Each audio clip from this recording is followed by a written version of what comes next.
40% goes in job generation और इस आंकड़े में देखिए 3 लाख करोड़ तो सिर्फ इसी में से जॉब जनरेशन हो। उसके अतिरिक्त स्टार्टअप सस्टेनेबल स्टार्टअप आपने देखा हमारी बच्चों ने हमारे विभाग के द्वारा उस दिन वो प्रदर्शन किया जो रिट्रीट में 1000 ड्रोन आकाश में उजाला किया और चौथा देश बन गया Bharat.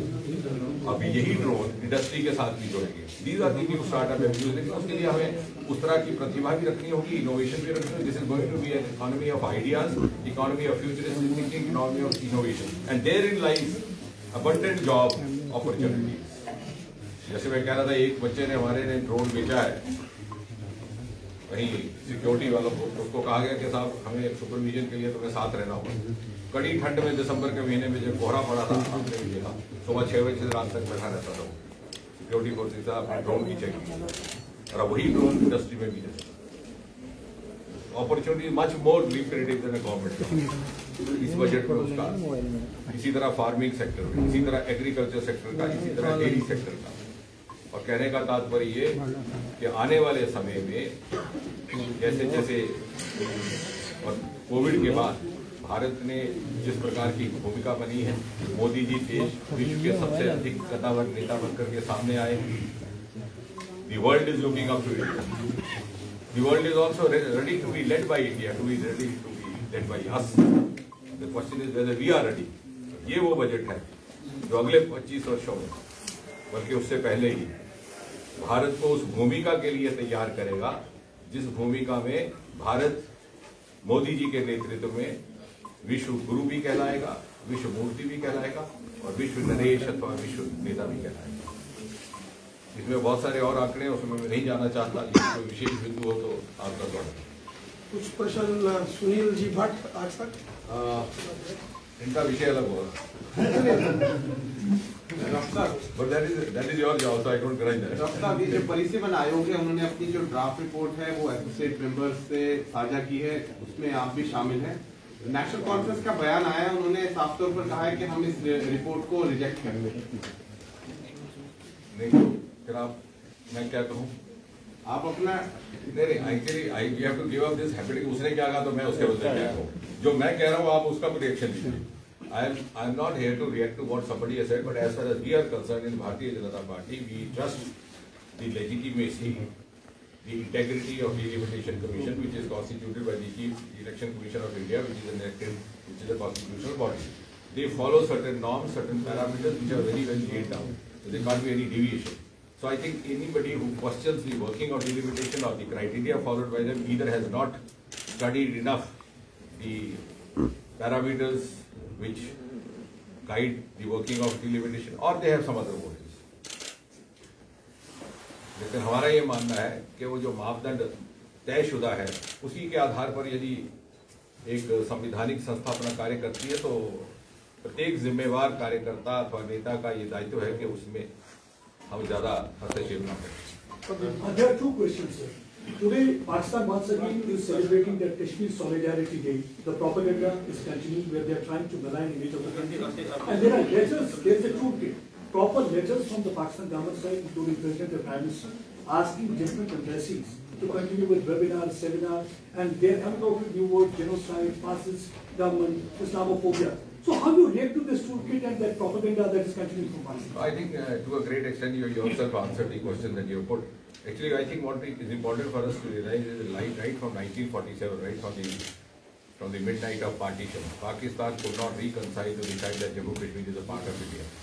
And therefore they have been trying all the tricks in the book. They tried 3 wars, then they tried infiltrations, then they tried that 1,000 wound theory of causing insurgency. And now they are also using the modern toolkits and the new technology available. But I think India is much more responsive and dynamic, both as a nation, as a state, not to be intimidated by all these new experimentation being done by a hostile nation. So I think there is nothing to feel perturbed about it. We are well equipped, and as far as it's not what I say or what my party says. It's a recognized position by the Parliament of India, a unanimously passed resolution in 1994 when we were not in power, which states, which accepts that if at all there is any issue pending between India and Pakistan, that is of retrieving that part of Jammu and Kashmir which continues to be under the illegal occupation of Pakistan even after 75 years. And second question related to the country, hijab controversy is simmering in Karnataka. Do you think that somewhere certain people are trying to commingle education with religion and politics is also being convoluted to give it a different kind of issue? But I think under Prime Minister Modi, the education system has been actually given a new direction. If you go into detail and try to set the new education policy, it's such a futuristic document which is going to place India not only at par, it's going to give us a leapfrog jump. And therefore, if some people are not comfortable with the kind of progress that the country is making under Prime Minister Modi and are trying to then mix up religion or communalism or other kind of hate elements to malign this or to derail this agenda or the mission undertaken by Prime Minister Modi, they can't call themselves as the friends of India. और महबूब मुफ्ती ने भी हिजाब उसमें statement दिया है, खासकर उमर अब्दुल्ला ने बोला है कि अपना राइट है, जो भी करना चाहे कर सकता है। तो आपको क्या लगता है कि यहाँ बैठ के इस तरह की स्टेटमेंट्स देना क्या है?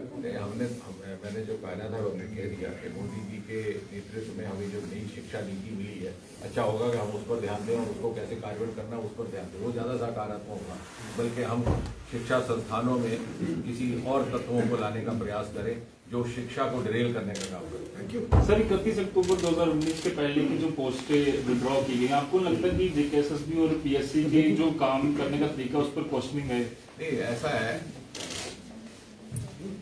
क्योंकि ऐसा भी नहीं लगना चाहिए कि जिसका जहाँ तक हमारा संबंध है, केंद्र का संबंध है, डीओपीटी का संबंध है, क्योंकि यहाँ का जीएडी हमारा डीओपीटी कहलाता है, मैं उसको देखता हूँ। हमारी तरफ से कोई ऐसा आदेश नहीं गया।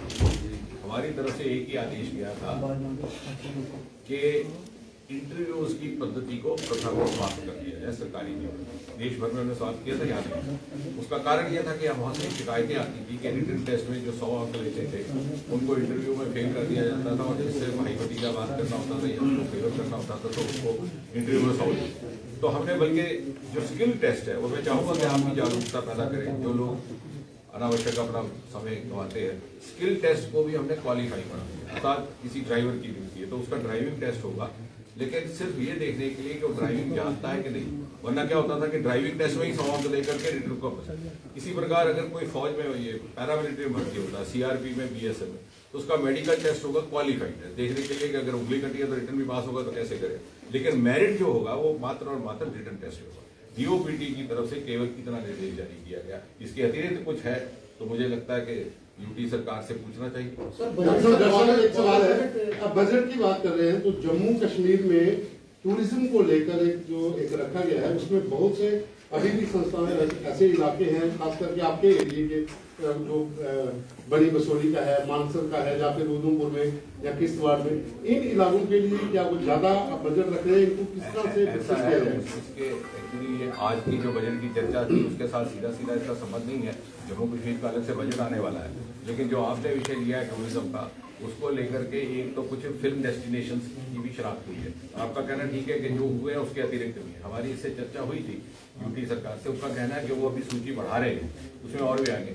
जहाँ तक हमारे चुनावी क्षेत्र का संबंध है, आप शायद ये बात आपको ये रुचिकारक हो और अगर आप आगे बताना चाहें, मानतलाई का हमारा एक केंद्र है, 35 साल से पड़ा हुआ उजड़ा, इंदिरा जी के समय में उसकी स्थापना की गई थी, लेकिन कांग्रेस की सरकारों ने उसको खंडर बना दिया। ये हम ही ने उसको दोबारा से रिहेबिलिटेट किया है, बल्कि वहाँ एक हेलीपैड होगा, स्टेट ऑफ द आर्ट एक हेल्थ वेलनेस सेंटर है, लगभग तैयार हो चुका है, अभी देखने लायक है। इसी प्रकार मानसर के लिए भी 200 करोड़ रुपया केंद्र की राशि से मंजूर किया गया है। वहाँ पर एक वेलनेस सेंटर होगा, स्पोर्ट्स सेंटर होगा, बोटिंग होगी, बोटिंग तो शुरू हो चुकी है, और वाइल्ड लाइफ सेंचुरी भी होगी। और साथ ही साथ चूंकि उसका एक श्रद्धा के साथ भी संबंध है, तो वहाँ पर कुछ उस तरह के डेस्टिनेशन भी होगी। सर, एक सवाल इसमें कोई 2 दिन पहले बॉर्डर जो बटालियन के जो लोग थे उनको पीटा गया यहाँ पे प्रोटेस्ट थे।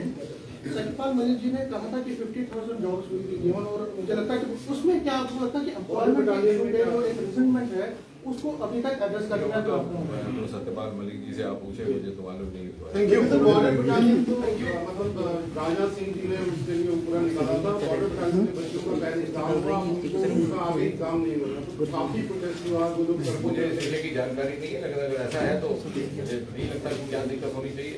हाँ, अब मैंने जैसे कहा कि हमारी तरफ से DOPT की तरफ से बार बार कहता हूँ कि merit will be based only on written test. Interview खत्म हो गया, ड्राइविंग, फिटनेस, ये क्वालिफाइंग है। और अगर एक बच्चा भी गरीब घर का, मैंने उस दिन कठुआ में कहा, गरीब घर का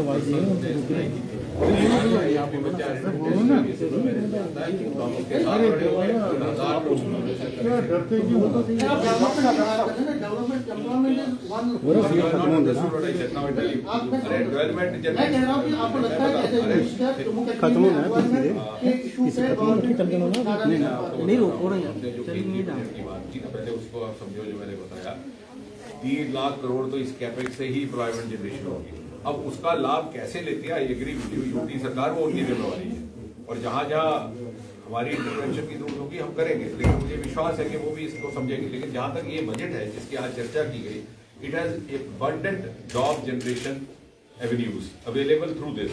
अब आप देखिए 65,000 करोड़ से बढ़कर के सड़क निर्माण का होगा कार्य 130 करोड़, 130,000, 1,30,000। ये मैं आपको आंकड़े बता रहा हूँ। आज we live in era of statistics। ये नहीं उसने कह दिया, उसने कह दिया, उसने गाली दी, उसने क्या। Now 45,000 kilometre roads are going, 45,000। तो उसके लिए इंजीनियर भी चाहिए, उसके लिए काम करने वाले भी चाहिए। अब यूपी सरकार कितना उसका लाभ लेगी, और यहाँ पर भी हाईवेज बन रहे हैं, और हम चाहेंगे, हमने ये भी कहा है कि यहाँ के लोग जो है उनको एम्प्लॉय किया जाए प्रेफरेंस।